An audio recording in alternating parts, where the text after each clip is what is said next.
In this optimistically called series of episodes, I will attempt to show you how human ingenuity managed to capture sound like this Salvatoris Christi templum existi into a flat surface like this. Thus creating a music time machine that has allowed us to peek into the first karaoke joints in medieval Europe, known back then as churches, chapels and cathedrals.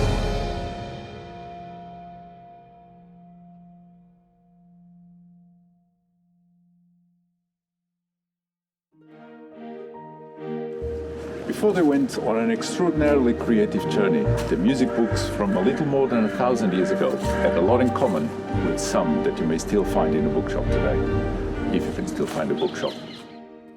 By similar, I mean they're the lyrics only, not a single reference to music. They didn't need to. The people using them already knew the tunes for each song. If a monk opened the book on a page with the words, "I can't get no satisfaction because I try and I try and I try," he didn't need telling he was in the key of E, that the first note was a G sharp, you'd go up 1.5 steps to the next note, that shaking your hips helps the performance. He would be well familiar with everything already by the power of repetition day after day. The first efforts towards music notation, at least the kind of notation that concerns us here, were meant only to jog the singer's memory. He or she, not that you'd get that by certain film and TV series, but women were in on the action as well. So he or she would already know the tune. There were dozens and dozens and dozens of chants, but there were a lot of reasons to practice and a lot of time.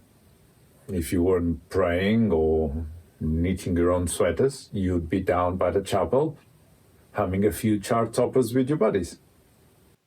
Let's take a look at this page, the Easter Introit from an antiphonary or liturgical book named Cantatorium of St. Cal. This is the oldest complete music manuscript with Neume notation that has survived and would have been written between the years 922 to 926. As you can see, these first neumes will tell you how many notes you get per squiggle. I know it's not obvious, but they do. And the rough melodic shape, but not which notes. It's now becoming clear that the music that gave birth to notation was intimately related to the written word. Therefore, the basic unit overseeing this new form of writing was not the note, but the syllable. As a consequence, neumes do not cross syllables, although feel free to cram in a 5-minute melody on a single one.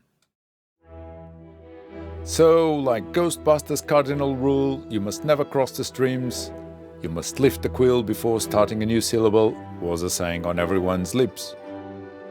Something that has permeated to modern times and can still be seen in the beaming of flag notes in choir music or opera. You don't beam notes from one syllable to the next.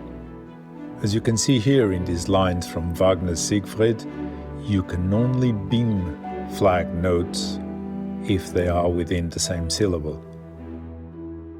Notation for purely instrumental music, if it existed before the 14th century, did not survive. A depressing state of affairs when you consider that it will only make an appearance almost 500 years later. What fabulous tunes have we been deprived of?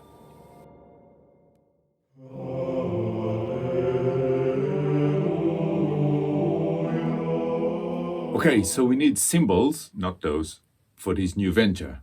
Where are you going to start looking for ideas? Well, if music was so intimately related to the lyrics, it would have made sense to keep your eyes on the page and lift a few pointers from the written text. For starters, you can take it as a given to read your music from left to right and top to bottom. 2 rules that hold true to this day, at least in what Western culture is concerned, I should add. I should point out at this stage that tablature existed already. A few examples have survived dating as far back as 2000 BC. But that's of little use here. It's like those guitar chord charts. You need to already know the tune.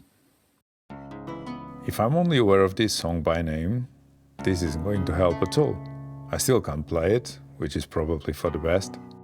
By the way, this is not to be confused with tablature that appeared late in the 15th century for lute mainly, which is incredibly detailed. A simple set of symbols were the ideal candidates then.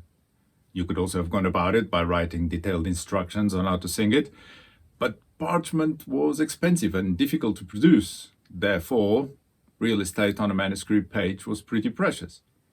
Simplicity was going to be rewarded.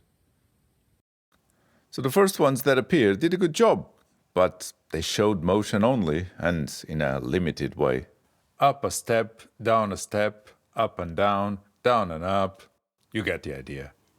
They didn't tell you what were the starting notes or where you were throughout the song. Get one of those instructions wrong, and it goes downhill fast. Like someone giving you directions by just saying left, right, up, ahead a bit, up, left, right, back down a bit, come back, no, you've gone the wrong way. Go a bit too far or not far enough on one of those, and you might as well go home, if you still know where home is. Be that as it may, this wasn't really a huge problem. There were no diva soloists. Most chants were sung by everybody at the same time, so if you didn't remember a bit, just mime and listen to the others. In some monasteries, you had to fess up if you had botched it up, go to the back, kneel and pray for forgiveness, before being allowed to rejoin. You have to wonder how many stunningly beautiful melodies have been lost forever, simply because the next set of pupils misremembered the intervals, as there was no proper way of writing them down. Most songs probably kept on changing. Maybe one of these chants sounded like Roxanne or Bohemian Rhapsody. We'll never know. But it also warms the heart, imagining how many heated arguments and fights probably broke out between singers and masters, or between masters who thought they were the only ones who knew the correct way to sing a certain melody. Back to neumes then. The first attempts we know of date from about the 9th century, and they seem to have started off as an afterthought, as we first see them scribbled deeply packed between lines of text. Remember, parchment or vellum took a long time to make. So where did these first shapes came from? As with most things in the Middle Ages, no one really knows.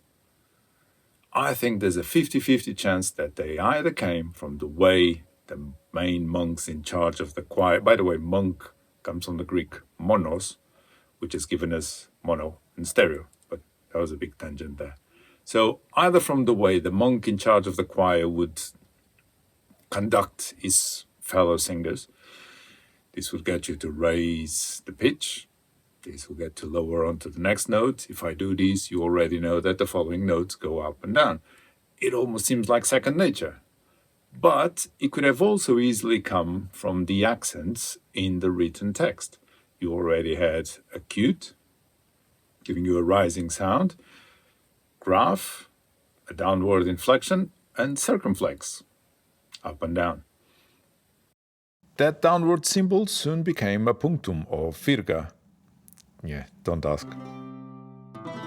Nice, we finally have both axes to work with. This was a huge breakthrough. But things are still pretty confusing. If you're referencing motion, consecutive notes of the same pitch are going to get in the way. But do you always reference what's coming after, or sometimes what's gone before? This is work in progress, and new developments are desperately needed. Join me in 2 weeks when we'll introduce the main man, Guido di Arezzo, top dog of notation, the monk who changed everything.